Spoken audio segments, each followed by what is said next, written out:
Um, Thanks you guys for making it again.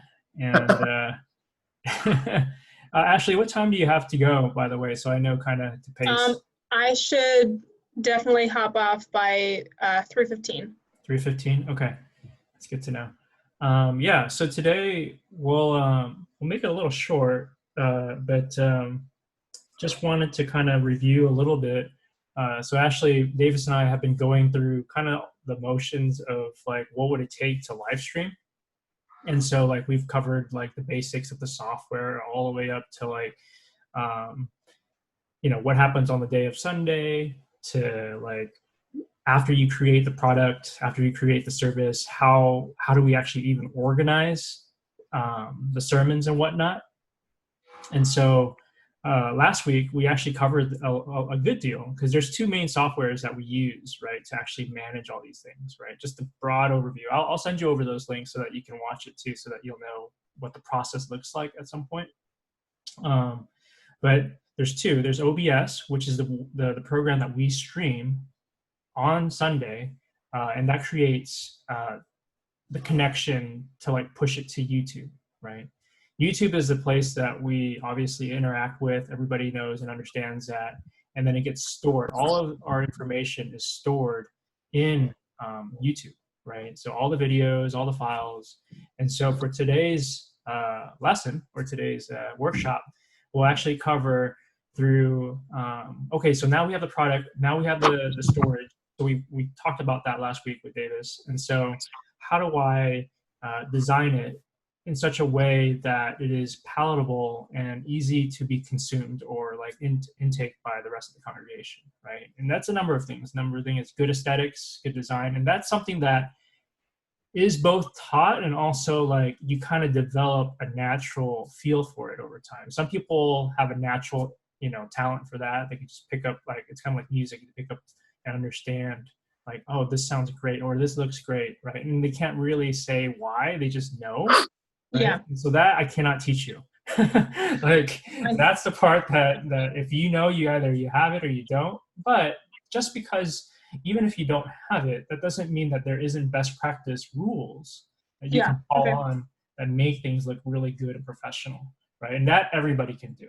So today we'll talk about how do we present our new like product, or how do we present the new sermon videos that come out in such a way where it's attractive, winsome, but also communicates the information that we want to do, right? And so obviously, like everything's been a work in progress for myself. I'm only a few steps ahead of you guys, not that far ahead, so it's good to be able to catch up.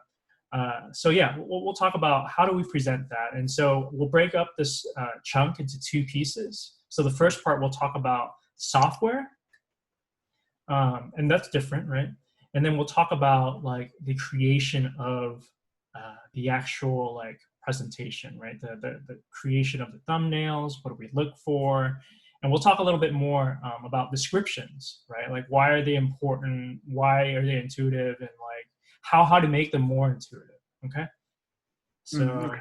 let's get started. All right. So the first part that we want to do is talk about software, and the two main software that we're looking today is Adobe Spark Post, and so that is a software that you can both access on the computer and also on your phone. And the reason why I picked this is because it's very intuitive. It's very easy to use. It's not as complicated as Photoshop, so you don't need like art school or whatever to actually use this software. It is a subscribed software, right? So you have to pay a subscription for it. But they give you a trial version for like 2 weeks. But actually for us as church, we're actually in the process of procuring that license. So we're going to try to get that.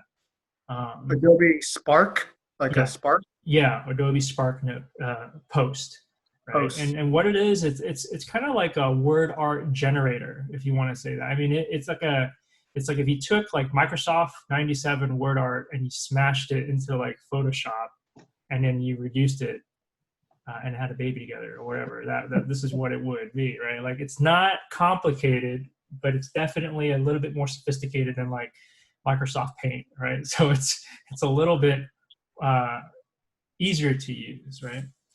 So what I'm going to do right now is I'll kind of show you guys.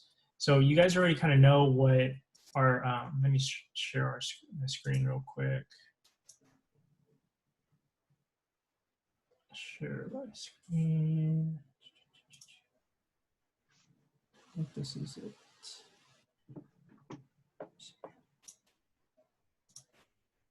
All right, do you see my screen? Yes. Yeah. So these are all the channel videos, right? And how you get here, Ashley, is studio.youtube.com, right? So this is something that I covered in previous videos. Last week I covered this more extensively with Davis. But every single time we're in here, it kind of gives you access, basically. This is the main screen, actually. Let me show you. Okay. So a dashboard right here. You can see videos, analytics, comments, but in these videos, I usually have a thumbnail, right, that has a picture of Eric doing something with his hands or whatever, you know. And the reason why we talk about wanting to like put faces and things like that on top of a thumbnail is because people are more likely to engage with faces, right? They're more likely to engage with something that looks clean and simple, not cluttered. And I don't know why, but that's how God has wired us in a way. And so either people exploit it for good reasons, for clickbait, or we as Christians want to redeem it, right? So how do we make it as simple as possible, creative as possible, but at the same time, winsome, right? Like inviting for people to actually want to visit the channel. And again, just to review, again, Davis and I talked about like the differences between the YouTube studio screen versus like when you actually get on the channel page, right? So we'll look at that again. So the way that you access the channel page is just, I'll show you here. Just go to youtube.com, right? Obviously, you're signed into, what do you call it? Info at Trinity, right? So you need that info account in order to do that. And then you go to the right-hand corner and then your channel. And then here's our channel. So there's two main pieces of artwork that we tend to look at. We look at the cover page, right? So that's the one that's up here that you kind of see. Let me see here, sharing. Screen hasn't changed. Oh, the screen hasn't changed? The screen is not moving. Huh, let me see here. I don't know why I should, bring shared window to the front. Oh, I see why, okay. Let me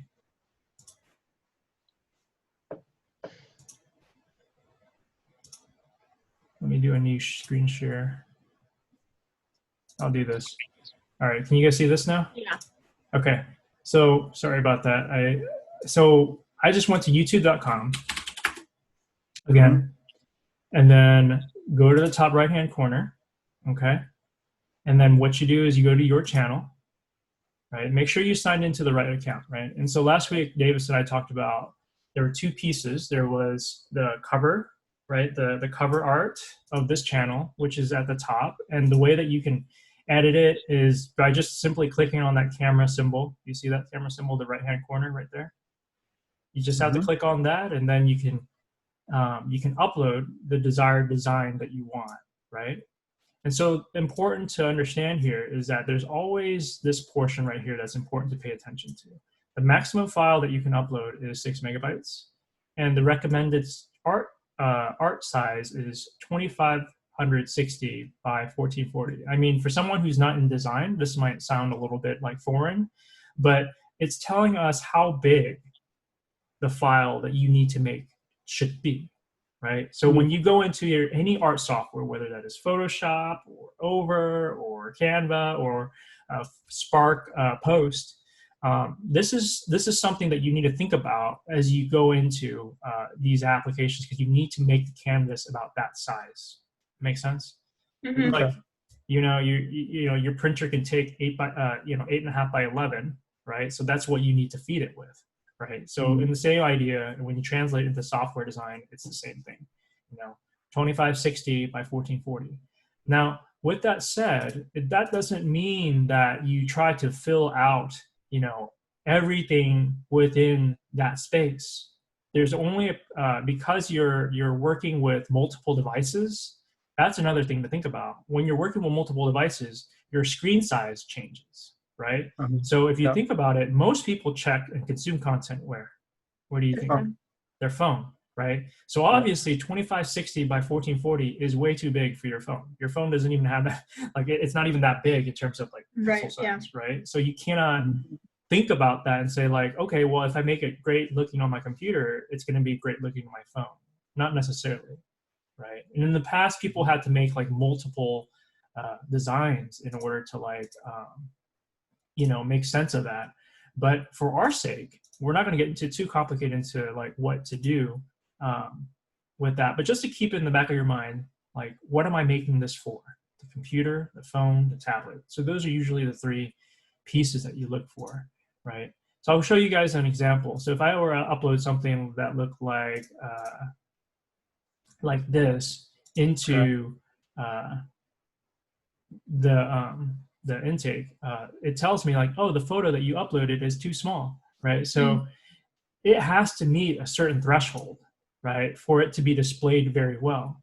Obviously, the file that I uploaded into was designed to be a YouTube thumbnail, right? It was not made to be a cover or anything like that.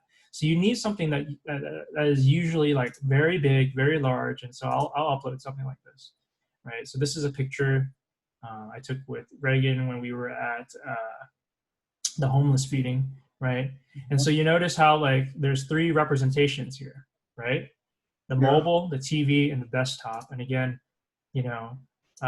obviously, oh, sorry, my bad. Let me do that again. Obviously, like you need to think about like when you make it once again that I'll upload a different picture. There's three different frames that you look at. Now this one is too small. I'm not even following my own rule right now. It's always harder when you're teaching. Yeah, it definitely is.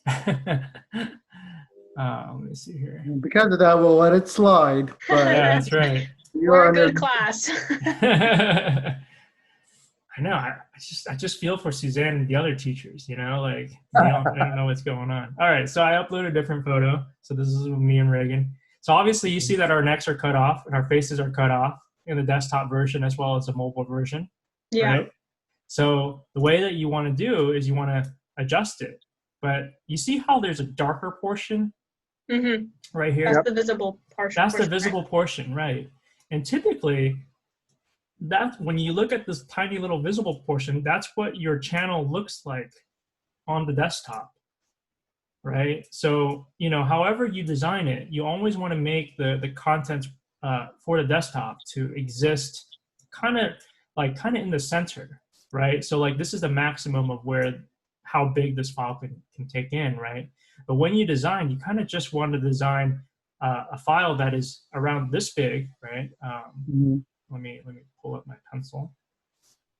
So the whole thing is okay. Yeah, no. How big you said, Davis? So that is a 2550 by 1440. Is that whole thing? And correct. Up to the corners. Yeah. Up to the corners, right? So like these four corners. This is like usually around 20. The idea is like it fits 2560 by 1440, right? So when you make one file, you typically want to make it 2560 by 1440, but you also want to make sure that the contents that you make live inside this space, right? Because when you upload that image into like YouTube, whatever you put here is not going to show up except for inside here. Is that going to include that inside that dark portion will hit all three platforms? So correct. That's exactly the correct idea. Yes. Okay. So going back, let me see, clear all the drawings. Yeah. So going back to the device preview, if you have that center design, like correctly laid out, it's gonna work for the TV, it's gonna work for the mobile, and it's gonna work for the desktop, because that's kind of like that centerpiece that where you kind of want to make it live on, right? Which is kind of weird, you know, but this logic is true on any type of like software platform that you will use, right? Like you can go to Salesforce, you can go to like different types of like CRM, you know, like different types of business software. This is always going to be true, is that you have to understand that there is a good resolution and there's a good like number of pixels that each program gravitates towards. Okay. All right. So that's how you edit the cover, meaning like that's how you upload an image into the cover. In Facebook, Ashley, it's the same thing, right? So in Facebook, you know, we didn't get to talk too much about this, Davis, but in Facebook, we have something called a business.facebook.com. So if you were to have a business page, or if you were to have an official page of some sort, it would work. Also, I think Facebook ripped this off of YouTube. It's also called Creator Studio, but they operate almost in a similar fashion, right? So you could create a post, and the nice part about Creator Studio, and I'm still thinking through this, and maybe actually you can think more further on about this, is that you can post now both on Facebook and Instagram at the same time, right? Which is great, but the drawback is people won't follow you if you post the same content on multiple platforms. You're like, you're not bringing me any value.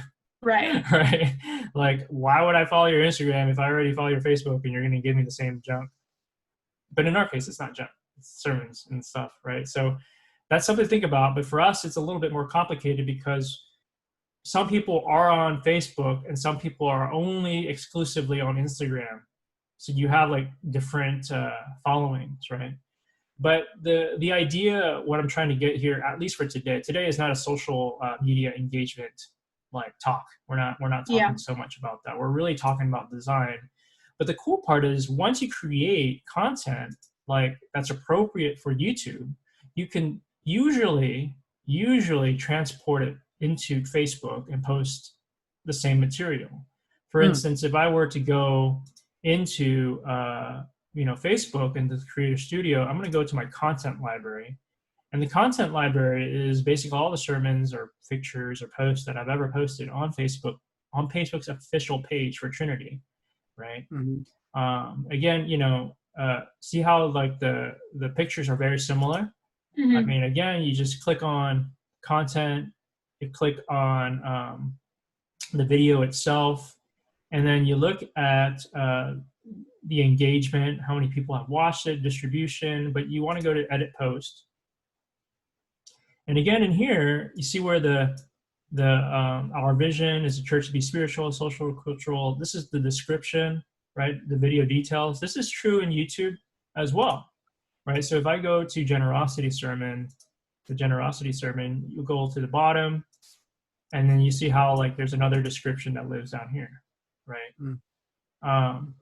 This is important, and we'll come back to that, why we need to like really think about ways in which to optimize that, because right now I haven't had enough time to create a better template. I only have our website, but in the future, what we want to post in this description is actually you probably want to post in like our links to our children's ministry bulletin, links to like the workshop that Christy has posted, books and resources that our church is going through, that recommended through this time of quarantine, all the different types of pieces of information that we typically can live on the website. We want to put here to make it easy for people to be able to get to the places. Are you new at Trinity? Here's a link. Are you looking for children's ministry? Here's a link. Are you looking for prayer? Here's a link. So you want to populate that as much as you can. And Davis, for you, for your business, this is something that is valuable too, because last week we talked about affiliate links, right? Do you remember what that concept was? You can have the link, and if you link, let's say a product, and they go from your video, click on, and then it takes them to the Amazon link site where you can buy the product that was mentioned or something, that you get a little percentage of that sale. Correct. So it's kind of cool, right? I mean, like you get to mutually partner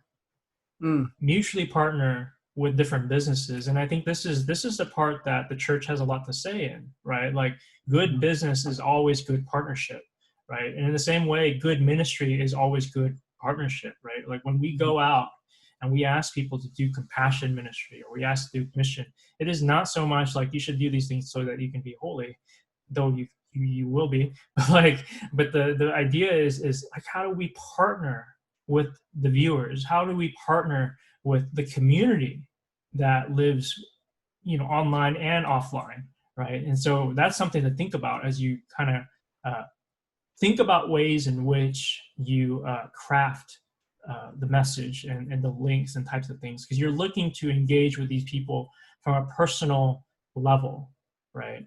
And if you can bring value, and in our case, like for the church, our value is to bring spiritual renewal, right? We bring value and bringing like close friendships with one another, things like that, right? And for Davis, he brings physical healing, right, and types of like products and things that will bless his clientele. So there's a lot of good parallels between how we serve the church and as well as how we serve people outside. And that's always something that I want. I mean, that's not a design thing, right? But that informs the way that we structure and build out certain pieces of a channel. Does that make sense? Yeah. Yeah. Okay. So I just want to show you guys this as an example. One of the guys I really like that I've learned a lot from is Ali Abdaal, right? Like he's I just want to show you his channel. So let me see if I can pull it up. But this is he's a medical doctor in England, but he does a lot of like hacks, like time hacks and all that type of stuff. But like showing you how to study, showing you how to do different types of things. He does different master classes. So I mean, when I think about the stuff that you're trying to build, Davis, like just trying to reach out to your students, this guy is a great resource. I really recommend him. And I watch a lot of his stuff, but he talks about tech, he talks about random things. But one thing that I want to show you guys here, that how he does really well, is he does the linking process, right? So you can see underneath the description here, right? He's linked you to like the podcasts, right? Mm-hmm. He links you to Be My Friend, right? Like, of course a church can do that. Of course we can do that, right? Like, are you looking for community? Come to community group, right? And then Instagram, right? Like he puts his Instagram and Twitter handle and Facebook handle on there. I mean, this is like a great template, Ashley. You just need to look at this, imitate it, and really like redeem it. How do we, there are parts that are not Christian and they're not so spiritual, but you can contextualize that as a Christian. How do I relate?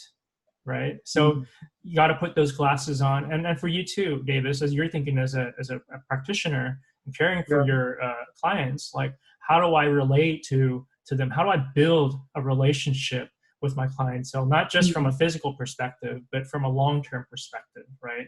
And so the types of links that you would put, who are you, right? Like, what are you about? How do you get in touch with me, And so he makes it very simple, right? Obviously, if your video is providing content that is valuable to the viewer, or like blesses them and encourages them to walk closer to God, or bring healing to whatever business that you do, people are going to be curious and want to find out more. And so when they want to find out more, like, great, all the information is like, boom, it's all within that description. Okay. So that's something to really, that's something where we can grow in, as a church, like obviously our information section. There's another part within YouTube that's very useful, which is time stamping. I don't have a tutorial for that today, but actually in the future, I would love to talk to you about like time stamping every video, meaning like, okay, here's a call to worship for people that don't know what's going on. Or if they haven't watched it, they know where that exists and where the sermon exists, the timestamps, right? Like at 0.010 seconds, this is where the call to worship happens. At 2 minutes and 50 seconds, this is where the sermon begins, right? So that people can jump to the material that they want to know, right? And the timestamping is useful for you, Davis, because you might cover a 2 hour session on how to wrap someone's arm, but they don't want to know everything. Your student might be like, I already got this part, but I want to timestamp to this portion. I know that I need to review this over and over. So it creates that ease of access, right, to review and to revise what they were trying to learn. Okay. Where do you put the timestamp? You just put it in this content section. Just correct. Usually people just put the timestamp, and the way that it's usually done is you can right click your video like so, and then you notice how it says copy URL at the current time. Okay, is that what it says? Oh, yeah, okay. It says copy URL at the current time. So you could stamp it that way, because like that way you can post it. You can share a link. Let's say that you watched a video and you're like, oh, this is the awesome part. The whole rest of the video is trash. I just want to share this portion with my friend. So like you just copy that, and then you and then you paste it, and it takes you. Oh, okay. I'll just copy this section. Copy video URL, and I'll load it again. And notice how it jumps right to that section. You see that? Yeah. So, I mean, I know like a lot of other videos, there has to be a, let me see if I can find a better example of how people timestamp it. But that's another conversation, because that's more of like, how do we make the video like digestible or whatever, right? Can you bookend that? Can you go timestamp from 3 minutes 55 seconds to 8 minutes 32 seconds and have just that segment? Typically you can, but normally you just tell people, the way it's done is usually like timestamp, and then you type the title of what that subject is, and then you do another timestamp, and then you say what the subject is. Okay. Does that make sense? So it's like what type of wrap to like next, like 3 minute 25 seconds. This is like how to wrap, like 4 minutes, like whatever. It's like a table of contents. Got basically. it. Okay. All right. So I don't have the tutorial, but we can walk over that next time. The rough general idea that I just wanted you guys to see is like what YouTubers are doing, and there are things that we can learn from, right? Like there are things that they do really well in terms of communicating the resources that they have within their own sphere of influence. And for us, it's the church. For you, it's the PT clinic. And so like, how do we contextualize it? How do we imitate, if not emulate, what they're doing really well, and then try to like use it in a way that we can encourage those that are already in our community. Okay. So, all right. You guys ready? We're going to jump into the design stuff now. So yeah, let's go. All right. So one of the most exciting things, and this, I mean, I discovered this about last 2 or 3 years, and this is not, when I first started in Photoshop, we didn't have any of this software, right? Like the way that you can build out things. It used to take me hours to make something that looked like this, right? Like, I mean, like one graphic. Like one graphic, right? I had to cut it out and like make it look nice. You know, and like, obviously this is a funny photo. Like I was making this for fun, right? Just to show you guys. I think Eric might get mad, but like, but the software that we'll use is Adobe Spark, and Adobe Spark is wonderful because when you guys log in, it's just spark.adobe.com. And Davis, you can try this out. It's a free 2-week trial, so you can try it out before you like it, before you purchase it. Yeah. But there's a function here called brands, and this is amazing because back then I would have to make each file one by one if I wanted to fit to like a company's aesthetic, right? Like if I worked with a specific client who's a small business owner, I need to figure out what are their color schemes, what type of logo do they have assets or not, and like what type of vibe, you know, does their company follow, you know? And you don't want to break that because then it comes out of like consistency. And you see a lot of mom and pop shops that don't do it well, right? And that is its own subject, right? Like mom and pop shop has its own charm because it's like their graphic design is usually not on point, but there's that charm, that there's that organicness to it. But if we're purely speaking about like professional, um, consistency is king, right? So the way that this works is when you go to brands, this software basically allows you to make it has templates to make stuff for MailChimp, for Facebook, for you name it, whatever graphic files you have, right? So if I were to create a project like a flyer or Instagram post or a Oh, Facebook wow. cover or a collage or a web page or a video or a branded graphic, like this is, if you can think about it, it's like hiring a graphic designer for Huh. cheap. Now, with that said, you get what you pay for. If you hire a real person, the quality of stuff is probably going to be better than a computer. Yeah.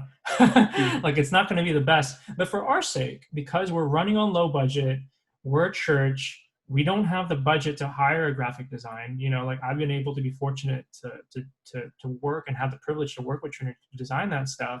It's been great, but most other churches don't have the resources for this. And some small businesses, they don't have the margin to hire another primary graphic designer unless you're a large dental clinic firm that can afford a huge staff or things like that. Yeah. Right? But this is a great option that I recommend to my clients. When you look into Edit Brand, you can see how like I updated, I just literally uploaded my logo, right? So I'll show you guys from the beginning. I'm going to upload Trinity's brand, which is the, you know, we went from a hazmat symbol, I don't know if you guys remember that, to like this new refresh version. But I'm going to upload the dark version of the Trinity logo, which you guys have seen. And then I think I have that sticker actually. yeah, Donald made a bunch of them, right? And so I uploaded my logo, and then they're going to ask you what your color is. And the computer recognizes the two colors that live on there, the dark navy blue and also the kind of like that sky blue. And I'm just going to pick the sky blue. I'm like, you know, that's going to inform. See how it just covers? See how what that did? It just filled in those gaps of different engagement material. And I'm going to choose my font. So Davis, I don't know what type of typographic, you know, assets that you have in your practice, but you have a particular scheme for your website.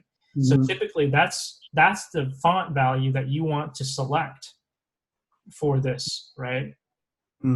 So ours is like kind of Futura, PT medium. I'm just going to choose that kind of fits with the logo, and I'll just hit next. I'm just going to call it Trinity Test. Okay. And it's going to create that. And the beautiful part about this is you can make any type of post and brandify it, right? You can make it consistent across all of your assets, right? All of your design assets and projects, right? So I'll make a project right now.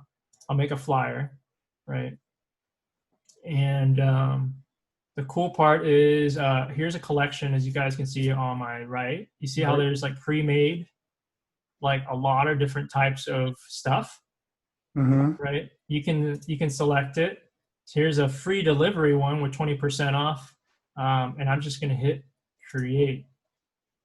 So it's going to grab that template for me, and there's a lot of things that you can do at this point, right?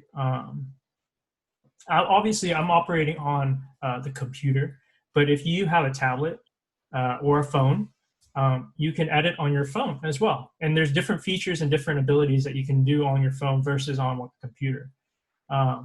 So I have free delivery, and what I want to do right now is I want to brandify it. Yeah. So I want to hit brandify, and let me see if I could. Oh, it's actually operating on my How to Be Missionary-ish. Right? So it's remixing it based on that. But let's go back. I'm going to go back, and I want to select my default brand. All right, I'm going to make this default. So you can have multiple brands that exist within that account, right? And this is helpful. When this software first came out, you can only do it for one company. You can't do it for multiple clients or things like that, you know, or for multiple businesses if you have that, or multiple churches. All right, so we have that selected, Trinity OC. branded, okay? And I'm gonna go to, actually, let's go to Pastor Eric. This is kind of fun. So we'll go to the love one. And this is, obviously, this is Instagram size because it's a square, right? Mhm. And so what I wanna do right now is I wanna go to, obviously, design, the right-hand corner design, and then shuffle. And look at that. Hey. Branded for Trinity, even with the Trinity logo on there. You see that? Like that. Cool. Right? And so like, oh, I can do it again, or no, I don't like that photo. Oh. So you can keep changing it until you see something that fits your fancy, right? Okay. So obviously Kind of you can, impressive. yeah, you can change. This has changed the way that how fast I'm able to produce content. Obviously, the stuff that you guys see on Sunday, I do not use this software.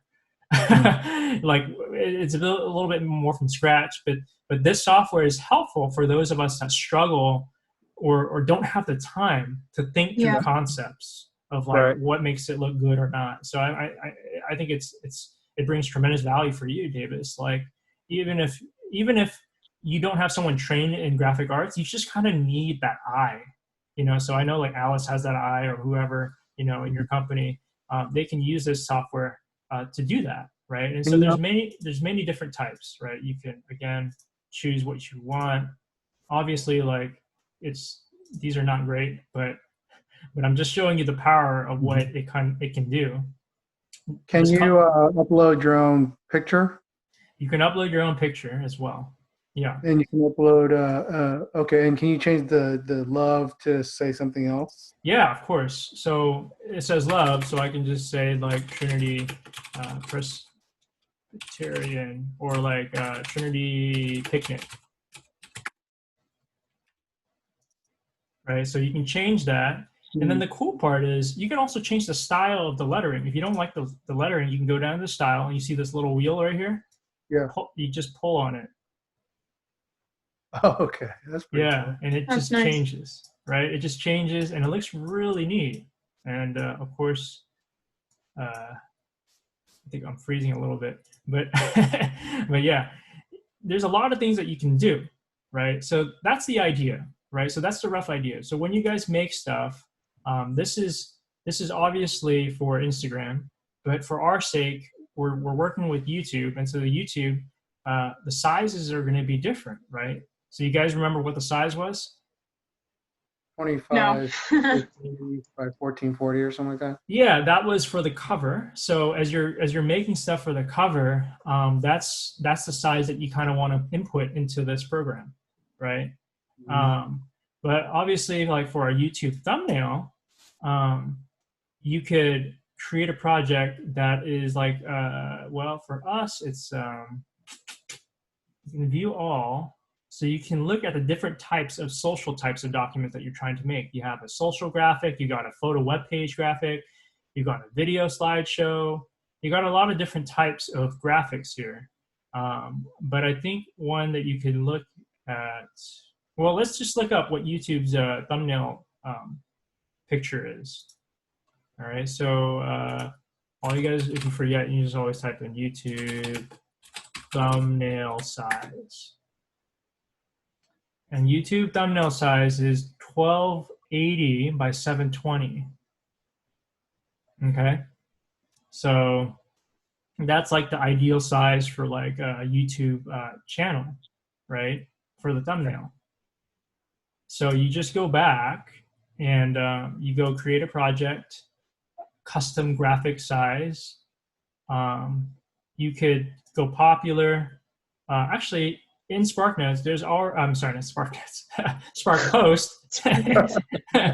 Sorry, but you got the YouTube thumbnail already built in. Isn't that convenient? Yeah. So you literally just select that, and then you got the perfect size. You don't even have to think about it, right? Like, and then you stick in. Okay, you like that thumbnail, and look how beautiful that is. I mean, it's just you're literally just throwing it in there. I mean, give it a second. It's not. It's going to take a while. There you have it. You have that, and then you could start adding, right? You can add your own photos. You can add your own icons. Your own photos. I'm gonna upload my own photo. Okay. See if document downloads. So I'll add a picture of me. Move freely. Add a photo of me and Reagan.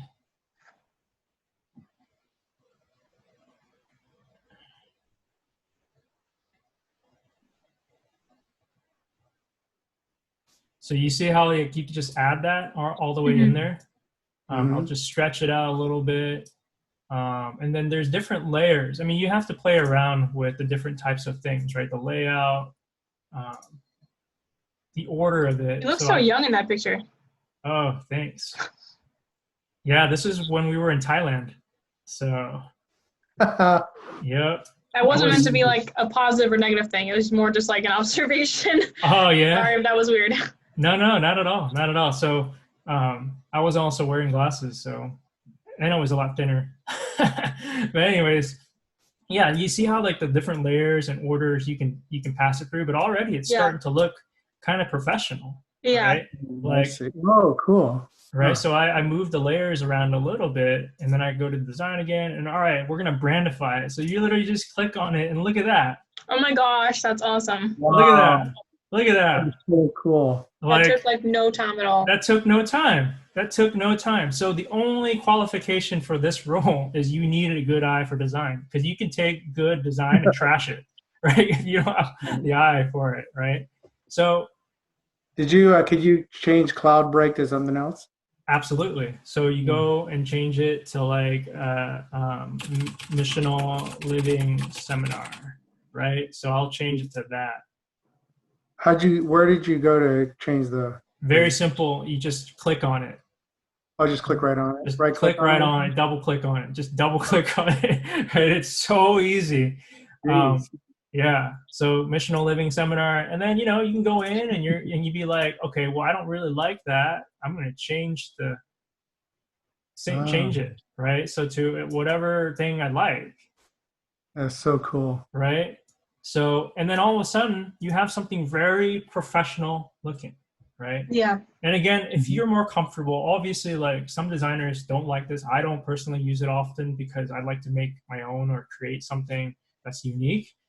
But this software is like training wheels, right, for you to give you that understanding of what to look for, how to build it out, how to imitate people, right? How to look at designs that are very good, and then just start to really remix it, right? Because that's what good art is. There's nothing new under the sun, right? Like every artist is imitating God, right? And so that's something to take. So don't feel bad if you're using this. This is a time saver, and that's it. So once you have this, you literally hit download, okay? And you can select between PNG or JPEG. For most cases, you can just use JPEG, honestly. PNG is specific for when you're trying to make, like, let's say that you're trying to make a graphic design that you want to stick in your website, but you don't, let's say that all that you want to see in here is everything but the waves in the background, right? I have this waves part. And when I stick this design into my web page, I want to see my background visible with the graphic layered on top. And I don't want to see like other color or things around it. I just want it to be kind of floating in my web page, right? We don't have enough time, again, to talk about why and all those things, but that's when PNG, that type of file, plays a good role. And we kind of talked about that last time too, Davis, a few weeks back, talking about the punch out, right? A good example is if you guys look at the left-hand side where you see Trinity and you see Orange County, you see that white box that kind of sits. You see how like there's a white box that sits around Trinity? You guys see that? Actually, I don't see that. Oh, you don't see that? Okay, that's okay. No. So when you look at the Trinity logo, that sticker that comes out like that, right? And it has all the color in the background. look at that versus what I have on here. You see my Trinity logo here? Yeah. You see Blended how it in. just How it just blends blends in. into the background, and the only thing I see is the logo. I don't see any other color. I don't see anything else. And the reason for why that is because I have the file imported into the software as a PNG, right? Not a JPEG. Because if it is a JPEG, then what will happen is it will look like this. Like when I put Yeah. it in there, there will be like that box Yeah. color, and then it would have all these other stuff in there, which is not, again, does not look clean, does not look professional.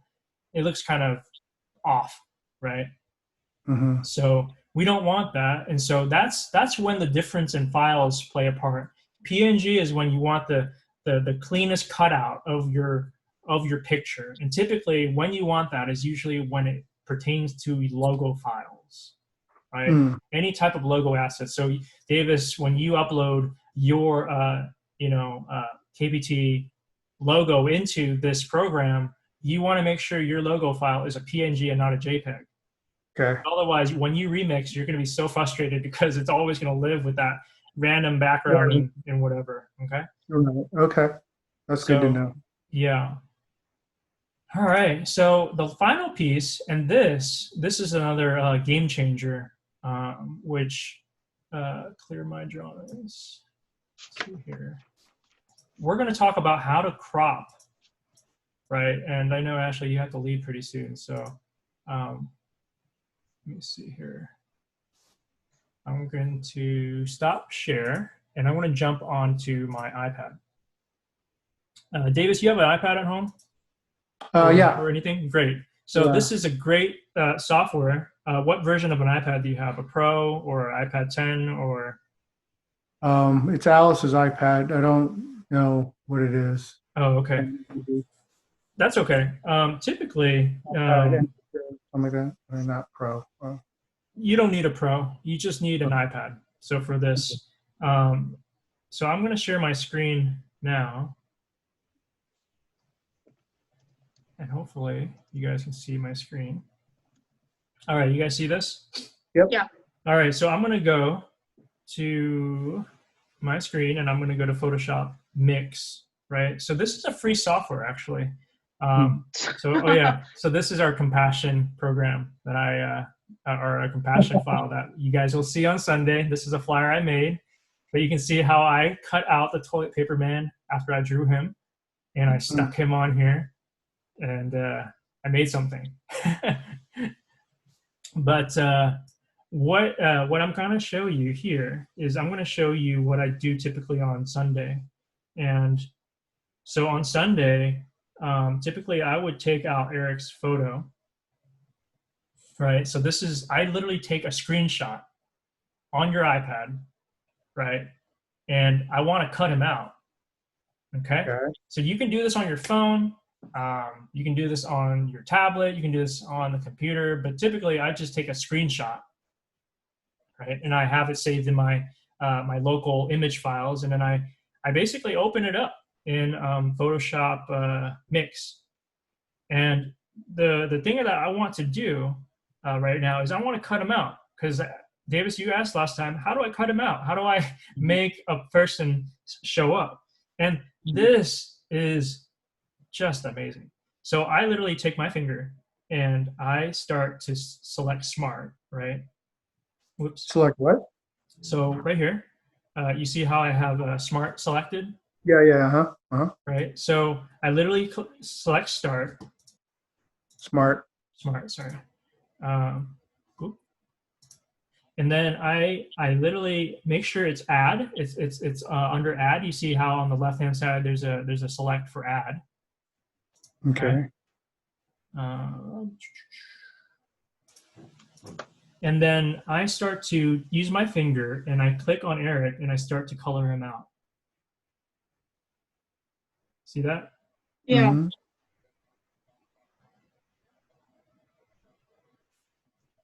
You're using like one of those tablet pens or something, or what?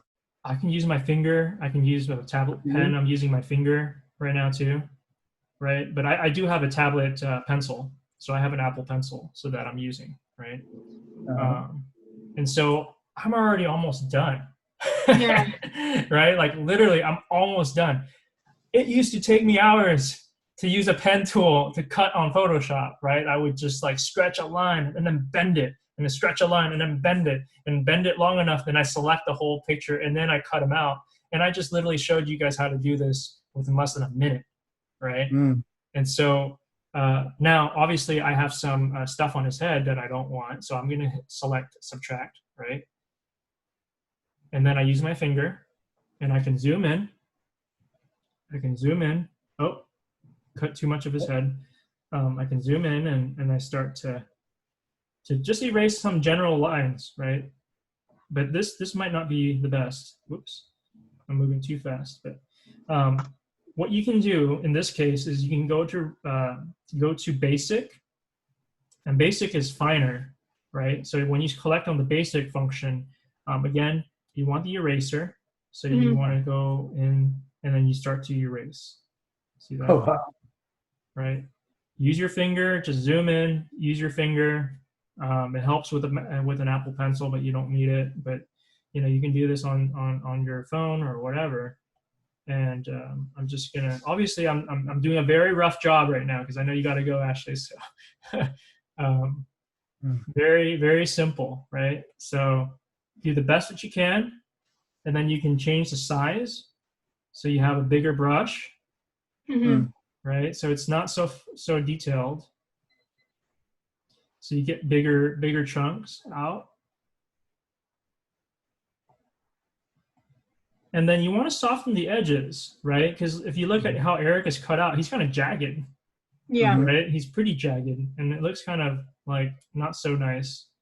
So, and if you mess up, that's okay. Just go back to the positive sign. So you know there's a difference. There's the positive brush and eraser. So if I erased him like that, that looks crappy. So go in and hit the positive brush and re-add it. Okay? It's really handy. Yeah, super handy. And so notice how he's super jagged around the edges, right? And so right now we're going to do a tool called feathering, right? In Photoshop, they have a tool called feathering, but here it's different. It's called refine. Refine? Yeah, it's under refine. You see how I select a refine right there? So you go to feather, and then you want to select by 6 pixels or 8 pixels. I mean, the numbers represent the different pixels. And what that means is you're creating an edge outline around the head of each individual, right, of the person. And so you can pull it up to 6. You see how like the feathering is happening? Yeah. See it? So he's starting to fade, right? I mean, those rough edges are getting smoother. And so the more that you add, the more shadow it comes, right? Like the edges start to blend in a little bit. Obviously, you don't want to add too much because it looks kind of crappy if you add too much. But for the sake of this, you already see like it's 1,000 times better. Yeah. Right? So literally, I've just cut Eric out in less than 2 minutes. Wow. Right? So you guys are super spoiled to get this process now and learning how to do this because it's so easy, right? And I think the software is free, so you guys don't have to pay for this yet until Photoshop decides to make you pay for it. But at least this you don't have to pay for. You can cut them out, and then now you hit the check, right? And so now you have him, and then you go to the right-hand corner. Let me see here. You go to the right-hand corner to where there's that little box with up the arrow. there. You see that box with the arrow up there? And that's where you export it, okay? That's where you export it. And so you can send it to Behance or Lightroom or Adobe Stock or whatever, or Clipboard. For our sake, we're going to send it to the camera roll, okay? That's where you just save it to your image files. And however you save it, Ashley, you can save it to to your image file or whatever. And then what you want to do is, or even email it to yourself. You can do a lot of things, right? But the idea is you want to be able to send this to the graphic design computer that you need, right? Yeah. So I'm gonna go back to my my camera, and I see Eric living there, right? Completely cut out. And now I'm going to share it. I'm going to airdrop it. Or for me, I'm going to airdrop it because it's super easy in Apple, right? Or I can email it to myself, right? There's a number of choices. I'm gonna airdrop it to myself. Okay. And right now I'm gonna stop screen share. Go back to my other screen. Share screen again. All right. So you guys see my screen again with the Missional Living Seminar. Okay. So now we go looking for that file, and I'm pretty certain I have it in downloads. Oh, okay, added. Oh, wrong one.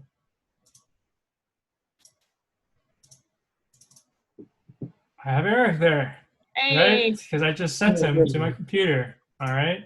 So I'm gonna do the impossible, right? So I'm gonna replace this image. I'm gonna go to, literally all I did was I clicked on my image, upload photo. I went to look for Eric and wait for it. He's gonna replace me and Reagan.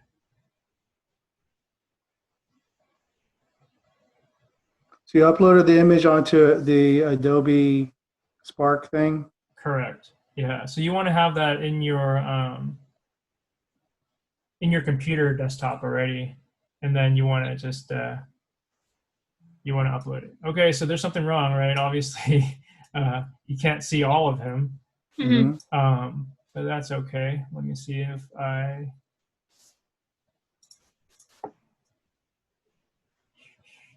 Shape crop. All right, I can do shape crop, and then I can scale the image size. So you kind of just want to like play around with it. Yeah. Right. So you want this part of his face, you want that part, you want his hands, no problem. Right. And then you just literally lay him down, open up, and that's it. That's it. So obviously you want to cover that surfer guy in the back. That's weird. You see his arms coming out. But can you make him black and white or blend in with the, just like the surfers kind of blend into the whole scheme or the whole design of the flyer? Yeah. Absolutely, absolutely. So what you do is you go to the filters section, right? So go back to the image. So if you don't have him selected, select on him, like so. And then notice how there's a filter section right there. Okay, so you just double clicked on Eric's face? Yeah, double click on Eric's face, and you see how there's different versions of Eric's? I want a darkened Eric. I want a grayscaled Eric. You know, I want to contrast Eric. I want to multiply him, right? Multiply meaning like whatever the background is, it's gonna cover over him and mask over him, right? And I want to colorize him. Now he's the same color as the rest of the thing, right? So kind of cool, right? Well, that's it, I do guys. have to hop off now. Yeah, that's it. Sorry if. Oh, okay. I just wanted to say that because I need to. Yeah. No, that we're finished with our tutorial. So. Oh, that was so awesome, David. Yeah, this was very informative. Thank you. Yeah. Well, Ashley, just send me questions, but we'll touch base again on on other stuff. Yeah, that sounds good. Just text me whenever. Okay. Yeah. Okay. Bye, guys. Sounds good.